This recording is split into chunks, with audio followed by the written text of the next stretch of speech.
I would like to bring up Jack McDonald from Ripple. Jack McDonald is the SVP of Stablecoins for Ripple. I'll let him do a quick intro of himself. But he also is a San Francisco guy. Glad to have EDS in San Francisco. I know, isn't that nice? We're always trying to leave. They never do crypto. Like, crypto kind of missed San Francisco a little bit. Well, the new mayor will be very happy. He's been announcing more and more conferences happening and companies coming in, so you could be the new poster child for San Francisco. All right. I'm giving Larry a call. I like it. Well, so Jack, give us a quick intro to yourself. Yeah, so like many people, I've been in TradFi in my early days, got into crypto about 8 years ago. Started a company with Arthur Britto, who co-founded Ripple back in the day, called PolySign. We wanted to get in the institutional infrastructure business and founded Standard Custody, which is a qualified custodian in New York. Ripple ultimately acquired Standard Custody about a year ago to become the issuer of RLUSD. So I came across with that transaction and heading up the stablecoin business at Ripple. And okay, so Ripple recently got into stablecoins. It was probably a 12-month project or something, but recently announced all that kind of stuff. Why did Ripple get into stablecoins? And what are you guys see? What are the cool use cases that you're seeing? Because everything in crypto should be about use cases. It's sort of how I think about this. Like, it's how are people using the money? Yeah, I mean, Ripple, for those of you who don't know, has been in the payments business for the last 14, 15 years. I mean, one of the OGs in global payments. And as you've been talking about, payments and stablecoins seem to go together. Ripple had been a top 5 minter of USDC in its payments flows for a number of years. And about a year and a half to 2 years ago, decided that they wanted to get into the stablecoin business, really to be vertically integrated and to help deliver a better client experience, frankly. And so when they were looking at different avenues to do that, ultimately decided to do that through an acquisition. Everything that Ripple's been doing over the years has become more and more enterprise-based and wanting to do it in a more compliant way. And so going through a trust company as the issuer is the path that they chose. In terms of use cases, we, like everybody, are really focused on building utility and real-world use cases.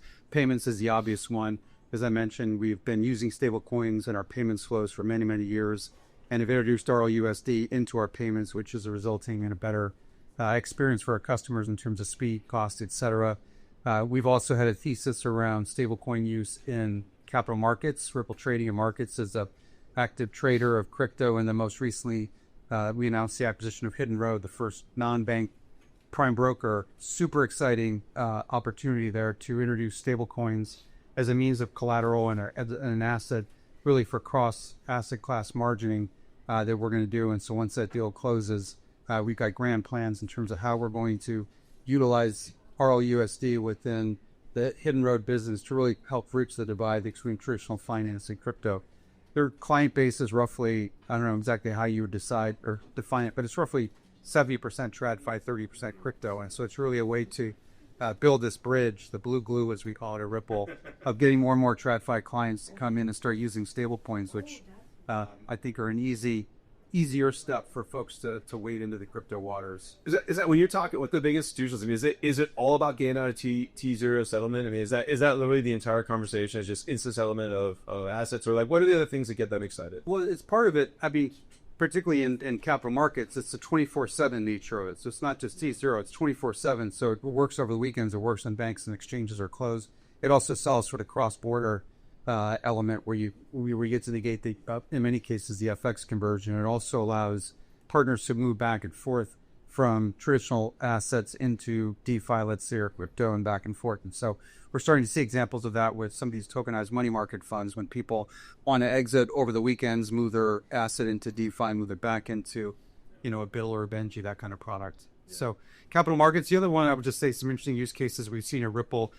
We just announced a $25 million grant to fund teachers in different jurisdictions and schools, doing that with stable coins. We've got a number of other philanthropic initiatives that we have underway, and utilizing stable coins is just one way that we can do that and to reduce friction for the end consumer. Yeah, absolutely. So what do you see looking out? Like when we come back a year from now, Stable House 2026, what's going to be different? Like, how's the world going to kind of change over the next year? We could talk like 5 years also, but over the next year, how's the world really changed? Well, if history is any guide, we'll have a lot more stable coins out there. They seem to be pretty popular these days. I think you'll continue to see M&A. I mean, just in the last week, we've seen, today, Anchorage and Mountain Protocol. We saw Visa doubling down with BB&K. We've seen Meta rumored to be getting back into stables.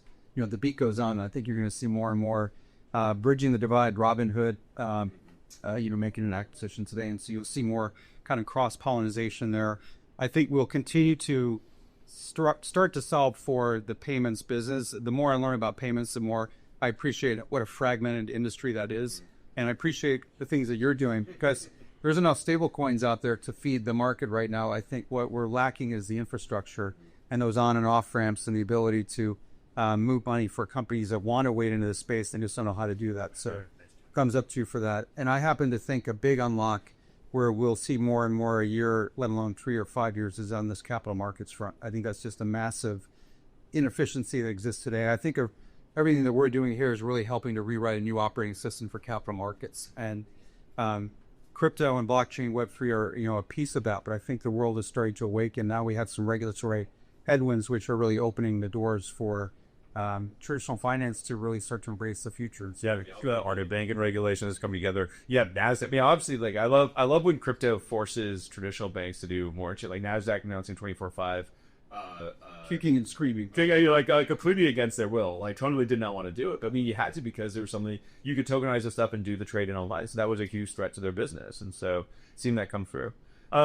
Awesome. Well, I super appreciate you taking the time to chat with us. I think we're up to time here. Anything you want to leave folks with here? Any last words? Words of wisdom? I'd say keep building. I mean, we love the developments that are happening. As I said, we think about first and foremost launching a stable coin, getting it out there, getting it accessible, and now we're really focused on the infrastructure being there, because that's going to pave the way for utility. And so I'm excited with all the developments we've seen, and look forward to collaborating with everybody.